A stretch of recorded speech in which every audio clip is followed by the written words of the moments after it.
بسم اللہ الرحمن الرحیم۔ السلام علیکم، کیسے ہیں آپ سب لوگ؟ میں امید کرتا ہوں آپ سب لوگ خیریت سے ہوں گے، ٹھیک ٹھاک ہوں گے۔ تو آج ہم پڑھ رہے ہیں ناول طواف عشق کی ایک اور نئی ایپیسوڈ۔ تو ناول شروع کرتے ہیں وہیں سے جہاں سے ہم نے چھوڑا تھا۔ آمنہ عزیزہ کی تدبیر سے متاثر ہوئی تھی، کائنات بھی کہیں ختم ہو ہی جاتی ہوگی، لیکن یہ شروع کہاں سے ہوئی ہے؟ اصل عظمت تو اس میں ہے۔ اب تم عالموں جیسی باتیں کر رہی ہو۔ جنت نے چلا کر کہا، آواز اس تک چلی جائے۔ کیا اسی لیے حج فرض ہے کہ ہر انسان زمین کا سفر اختیار کرے کہ اس پر رب کائنات کی عظمت کی نشانیاں آشکار ہوں؟ وہ زمین پر چلے پھرے اور دیکھے کہ اس کا رب ہر شے پر غالب ہے، ہر روح اس کی نمائندہ ہے۔ میں نے صحرا کی رات میں اپنی روح کی آواز سنی، وہ کہتی ہے، ایک سجدہ جسم کرتا ہے، ایک سجدہ روح کرتی ہے۔ انسان کو اپنے نفس کو اس روحانی سجدے پر مائل کرنا چاہیے، اسے ایسے جھک جانا چاہیے کہ منکری کو مٹا دینا چاہیے۔ میں نے صحرا کو بڑا فرما بردار پایا ہے، اور تجھے اس سے بہت شرم آئی؟ یہ تنہا ہے، جلتا ہے، تڑپتا ہے، لیکن یہ اپنی جگہ سے سرکتا نہیں ہے۔ یہ ہر حال میں فرما بردار ہے، اپنی پیاس کے لیے یہ بارش تک نہیں مانگتا، نہ نخلستان نہ باغ و بہار، یہ اپنے حال پر راضی ہے۔ اپنی خواہشوں کی تڑپ کے لیے ہمیں صحرا سے سبق سیکھنا ہوگا کہ گرم ہوا، جھاڑیاں، کانٹے، سیراب، ریت کے طوفان اور نشان بدلتے صحرا کے رہنما، اگر ان سب کے ساتھ صحرا قائم رہ سکتا ہے تو انسان بھی رہ سکتا ہے۔ تو کیا اسی لیے حاجیوں کو صحرا کے سپرد کر دیا جاتا ہے تاکہ وہ اس سے سیکھ کر آگے جائیں؟ جنت کو عزیزہ کی باتیں سمجھ میں آ گئی تھیں۔ سفر میں ملنے والا ہر نشان استاد ہے، رہنما ہے۔ زندگی بھی تو ایک سفر ہی ہے۔ ایک عورت انہیں دیکھ کر ان کے پاس آئی تھی، وہ انہیں کھجوروں کے حلوے کے خشک ڈلی دے رہی تھی۔ یہ کھا لو، جسم کو چست اور توانا کر دیتی ہے۔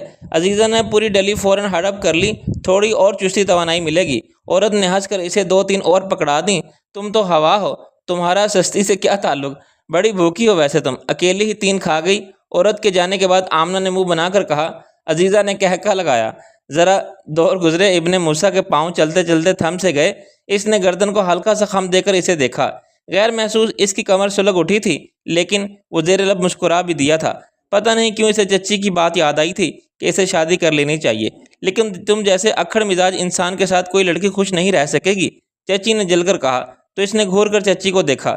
میں تو دعا کرتی ہوں کہ تمہیں کوئی ایسی لڑکی ملے جس کی ترچھی نظر تمہاری آدھی جان نکال دے، اور جس کی برچھی نظر آپ کی پوری جان، اس نے جل کر کہا۔ عزیزہ کی پشت پر پوری نظر ڈال کر وہ آگے بڑھ گیا تھا، لیکن انسان دیکھ پیچھے رہا ہو اور قدم آگے بڑھا رہا ہو تو کہیں نہ کہیں الجھ کر گر ہی جاتا ہے۔ وہ بھی اونٹ کی منال سے الجھ کر گر پڑا، اور اونٹ بان جو ٹولیوں میں بیٹھے تھے منہ کھول کر ہنسنے لگے تھے۔ امیر الحج بھی گرتے ہیں، یہ دیکھ کر انہیں بہت خوشی ہوئی۔ والد کہتے ہیں، جس انسان کے قدم زمین پر اور نظر آسمان کی طرف ہو وہ انسان دیوانہ ہوتا ہے۔ آپ کی دیوانگی کی کیا وجہ ہو سکتی ہے امیر الحج؟ اپنے دانت اندر رکھو، ورنہ یہ دیوانہ انہیں باہر نکال دے گا۔ امیر الحج واقعے میں دیوانہ تھا۔ آپ تو غصے میں بھی ہیں، اکیلا انسان غصے کا تیز ہوتا ہے۔ آپ نکاح کیوں نہیں کر لیتے؟ امیر الحج ہکا بکا اونٹ بان کو دیکھ کر رہ گیا تھا۔ کیا اب زبان خلق سے بھی اس کے نکاح کی ہی بات کرے گی؟ کیا قاہرہ کا کوئی خاندان آپ کو اپنی فرزندی میں لینے کے لیے تیار نہیں ہے؟ اونٹ بان کا مذاق ختم ہونے میں نہیں آ رہا تھا۔ قاہرہ کے خاندان مجھے فرزندی میں لیں یا نہ لیں، لیکن قاہرہ کے قید خانے تو میں شرف قید میں لینا پسند کریں گے۔ او اچھا، لیکن کیا ہی اچھا ہو جو آپ حاجیوں سے کہہ دیں کہ وہ آپ کے لیے نکاح کی دعا کریں۔ کیا پتہ اللہ کے گھر میں ہی آپ کا نکاح ہو جائے۔ امام کعبہ کو خوشی ہوگی امیر الحج کا نکاح پڑھانے میں، خوشی تو اسے بھی ہوگی، لیکن امیر الحج نے سر کو جھٹکا۔ والدہ ہوتی تو اور بات تھی، وہ کارواں کا امیر بن کر اپنے پیچھے اپنی اولاد کو یتیم کرنے کے لیے نہیں چھوڑ سکتا تھا۔ یہ اس کا خوف تھا۔ وہ ابھی تک اس خوف سے نہیں نکلا تھا۔ اسے لگتا تھا کہ اس کا بیٹا بھی اس کی واپسی کا انتظار کرے گا اور پھر قاہرہ کی خاک کو اپنے سر میں ڈالے گا۔ وہ بھی روتا جائے گا اور کہتا جائے گا، اب میں بھی چولہے کی راکھ اور زمین کی خاک سے بدتر ہوا۔ صرف 6 مہینے میں ہم کہاں سے کہاں آ پہنچے ہیں، اسے کہتے ہیں رب کی شان۔ جب سے سفر شروع ہوا تھا جنت بہت خوش باش رہتی تھی۔ وہ ان کے دونوں سے اپنے جذبات کا اظہار کر رہی تھی۔ رب کی شان کی نشانیاں اکٹھے کرنے ہی تو حاجی سفرہ حج اختیار کرتے ہیں۔ عزیزہ زیر لب بولی۔ اس کا دل تدبر کی گہرائیوں میں ڈوب ابھر رہا تھا۔ وہ سوچ رہی تھی کہ ہیرا اور پتھر وزن میں برابر ہو بھی جائیں تو خاصیت میں نہیں ہو سکتے۔ ہو سکتا ہے کچھ لوگ اعمال کی گنتی میں بہت آگے ہوں گے، لیکن یہ بھی ہو سکتا ہے کہ وزن کے میزان میں ان لوگوں سے آگے نکل جائیں جن کے اعمال میں ہیروں کی خاصیت ہو۔ اس لیے حساب کتاب میزان کے سپرد ہے۔ وزن میں گنتی میں نہیں، کچھ سختی ہے اور کچھ عالم ہے، کچھ نمازی، کچھ پرہیزگار، کچھ اخلاق والے، کچھ انصاف والے، کچھ گناہ کرتے ہیں، توبہ کرتے ہیں، کچھ گناہ کرتے ہیں، توبہ کرتے ہیں، توبہ توڑتے ہیں اور پھر توبہ کرتے ہیں، لیکن کوئی نہیں جانتا کہ کبھی نہ گناہ کرنے والا میزان میں اٹھ جانے والا یا بار بار گناہ کر کے توبہ کرنے والا جھک جانے والا ہے۔ کون خاصیت میں زمرد ہے، کون چاندی، کون سونا، کون ہیرا اور کون کوہ نور۔ 3 کوہ نور، 3 ہیرے ورنہ 3 خاک نصیب اپنی اپنی سواریوں پر سوار سر اٹھا کر جھکا کر تسبیح میں مصروف ہیں۔ انہوں نے اب جانا ہے کہ خاک کے پتلے کا سکون بھی خاک ہو کر ہی ملتا ہے، خاک چھان کر ہی ملتا ہے، در بدر خاک چھان پھٹک کر ہی ملتا ہے، ورنہ اس راہ میں انعام تو ملتا ہے لیکن مقام نہیں ملتا۔ اپنے مقام، اپنے رتبے کی شان کو برقرار رکھتے ہوئے امیر کارواں کا دان کا حج کی حفاظت سے غافل نہیں تھا۔ سب کچھ ٹھیک ٹھاک جا رہا تھا، وہ پوری طرح سے چوکنا تھا۔ قافلے والے خوش بھی تھے اور مطمئن بھی۔ وہ کھانا کھا چکا تھا، پانی کے لیے مشک منہ سے لگایا ہی تھا کہ ابن منصور اس کے سامنے آ کر کھڑا ہو گیا تھا۔ اس کی آنکھیں بتا رہی تھی کہ اس کے دل کا حسد بڑھ کر کینہ میں بدل چکا ہے۔ کن تلوار کی طرح وہ خود کو ناکارہ سمجھنے کے لیے تیار نہیں تھا۔ یہ سفر کا 25واں دن تھا۔ جن 3 حاجیوں کے تم نے نام لکھوائے تھے، تم نے ان کے بارے میں بتایا نہیں کہ وہ کون ہیں۔ امیر کارواں نے اطمینان سے پانی کی مشق کا منہ بند کیا۔ میں نے کوئی نام نہیں لکھوائے، سنجیدگی سے کہا۔ یہ انسان حج کی تیاریوں کے پہلے دن سے اس کے پیچھے لگا ہوا تھا کہ کہیں کوئی موقع ہاتھ آئے اور وہ اسے امیر الحج کے عہدے سے دھکا دے کر خود اس کی جگہ آ کر کھڑا ہو جائے، یا کم از کم اسے سب بڑوں کی نظروں میں ہی گرا دے۔ کیا بات ہے تمہاری؟ یاد آیا تم نے لکھوائے نہیں تھے بلکہ خود لکھے تھے۔ سواری کے لیے 2 اونٹ تم نے شاہی استبل سے لیے تھے۔ کن کے لیے لیے تھے؟ ابن موسیٰ، وہ اسے امیر الحج نہیں کہتا تھا۔ تم اندراج کی جانچ پڑتال کرتے رہے ہو، تم میری ٹو میں رہتے ہو۔ کس لیے؟ اس لیے کہ اس سال بھی امیر کارواں کا کرہ میرے نام نکلا ہے۔ حسد کرنا چھوڑ دو۔ ہو سکتا ہے یہ میری زندگی کا آخری کارواں ہو جس کا میں امیر بنا ہوں۔ آج کی رات میری آخری رات ہو، جو نماز میں نے پڑھی ہے وہ بھی آخری ہو۔ پھر تم مجھ پر اپنی زندگی کی بے ثباتی ثابت کر کے مجھے متاثر نہیں کر سکتے۔ مجھے میرے سوالوں کے جواب دو۔ تمہارے سوال صحرا کے کانٹوں کی طرح نوکیلے اور ناکارہ ہیں۔ صحرا کے ڈاکو کی طرح خواہش کے غلام نہ بنوا ابن منصور، اپنے نفس پر قابو پانا سیکھو، اطمینان بھی اور مسکراہٹ بھی۔ ابن موسیٰ نے ابن منصور کو جلا کر تندور کر دیا تھا۔ تم نے کارواں میں کن لوگوں کو جگہ دی ہے ابن موسیٰ؟ اس کی آواز بلند ہو گئی۔ میں تمہاری تشویش پر حیران ہوں۔ یہ کارواں حج ہے اور جو مسلمان اپنی سواری رکھتا ہے، کھانا پینا اور کچھ خرچ اور وہ اس میں شامل ہو سکتا ہے۔ تمہیں اتنی فکر کیوں ہے؟ مجھے شک ہے کہ تم نے بدھوں کے جاسوسوں کو کارواں میں جگہ دی ہے۔ یہ جاسوس کارواں پر حملہ کروا دیں گے۔ وہ اپنے سردار کو کارواں کے راستے کی خبر دیتے ہوں گے۔ ابن موسیٰ نے بے یقینی سے اس پاگل کو دیکھا اور پھر ایک دم سے کہکا لگا دیا۔ تمہارا دماغ ٹھیک ہے؟ میری والدہ بدھوں کے ہاتھوں شہید ہوئی تھی۔ میں بدھوں سے سودے بازی کروں گا؟ تم پاگل ہو چکے ہو۔ ہاں، ہو چکے ہو۔ ایمان بدلتے دیر نہیں لگتی، لیکن عقل آنے میں بہت دیر لگ جاتی ہے۔ اس نے اس کے شانے پر تھپکی دی۔ جاؤ جاؤ، جا کر صحرا کی سانس کے ساتھ سانس ملاؤ، شاید صحرا تمہیں کچھ حکمت سکھا دے۔ مجھ پر نظر رکھنے سے بہتر ہے کہ تم اپنے دل پر نظر رکھو۔ کینہ عقل کا دشمن ہے، حسد اعمال کا اور عداوت جان کی۔ اپنی ان 3 خصلتوں پر رحم کرو اور انہیں مشقت سے نکال لو۔ ابن منصور منہ پھیر کر چلا گیا، لیکن اس کی چال بتا رہی تھی کہ وہ باز آنے والا نہیں ہے۔ وہ ساری رات سفر کرتے، آسمان کے ستارے ان کے اشارے تھے، انہیں راستے بتاتے تھے۔ صحرا کے ایک چھوٹے سے گاؤں سے گزرتے ہوئے ان کے ساتھ 4 حاجی شامل ہوئے تھے۔ گاؤں والوں نے 4 حاجیوں کو کچھ ایسے رخصت کیا تھا کہ 10,000 کا کارواں مبہوت رہ گیا تھا۔ گاؤں کے لوگوں نے ان کا استقبال بھی کھلے دل سے کیا تھا۔ یہاں کنویں سے پانی پیتے ہوئے، منہ ہاتھ دھوتے ہوئے ان کی نظر امیر الحج کی طرف گئی تھی۔ وہ تینوں اس کا شکریہ ادا کرنا چاہتے تھے، لیکن انہیں کوئی موقع ہی نہیں مل رہا تھا۔ عزیزہ کو تو معذرت بھی کرنی تھی، اس کا گناہ بھی بڑا اور عظیم تھا۔ امیر الحج اچھا انسان ہے، تم نے خام خواہ اسے پتھر مارا۔ آمنہ کی یادداشت کی یہ خرابی تھی، ہر خراب بات یاد رکھتی تھی۔ اس پتھر پر اس کا نام لکھا تھا، اس پتھر کو اسی پر جا کر لگنا تھا۔ عزیزہ کو ابھی تک پتھر مارنا حق بجانب لگ رہا تھا۔ دیکھنا کسی سانپ پر تمہارا نام نہ لکھا ہو۔ سنا ہے صحرا سانپوں کا گھر ہوتا ہے، تمہیں کانٹے میں وہ سانپ بھی حق بجانب ہوگا۔ صحرا سانپوں کا گھر تھا یا نہیں، لیکن وہ عجائبات کا مرکز ضرور تھا۔ صحرا کی راتیں حسن کی پیشانی پر چوتھا چاند تھیں۔ جب تک ان کی نظریں اپنے حسن و جمال پر رہیں، وہ کائنات کے حسن تک نہیں پہنچ سکی تھیں۔ انسان خالق کی ثنا تب ہی بیان کرے گا جب وہ اس کی تخلیق پر غور کرے گا، ورنہ وہ خود میں ہی الجھا رہے گا۔ میں ایسی رات میں ہزاروں سال تک سفر کر سکتی ہوں، عزیزہ نے جذب کے عالم میں کہا۔ اچھا، اونٹ سے نیچے اترتے ہی تم اپنی کمر مسلنے لگتی ہو، تمہاری ہڈیوں کے چٹنے کی آوازوں سے جانور تک بدک جاتے ہیں۔ دن میں صحرا کی ریت گرم ہوتی ہے، رات میں آمنہ کی زبان گرم ہو جاتی تھی۔ وہ سچ طنز کا کوئی موقع ہاتھ سے جانے نہیں دیتی تھی۔ میں حج کے لیے جا رہی ہوں اور تم مجھ پر طنز کر رہی ہو۔ عزت دو مجھے۔ عزت کی حقدار تم اکیلی ہو کیا؟ کل تم نے میرے پیٹ میں کیا چبویا تھا؟ میری جان حلق میں آ گئی تھی۔ پتہ نہیں تمہیں اونٹ پر بیٹھ کر نیند کیسے آ جاتی ہے۔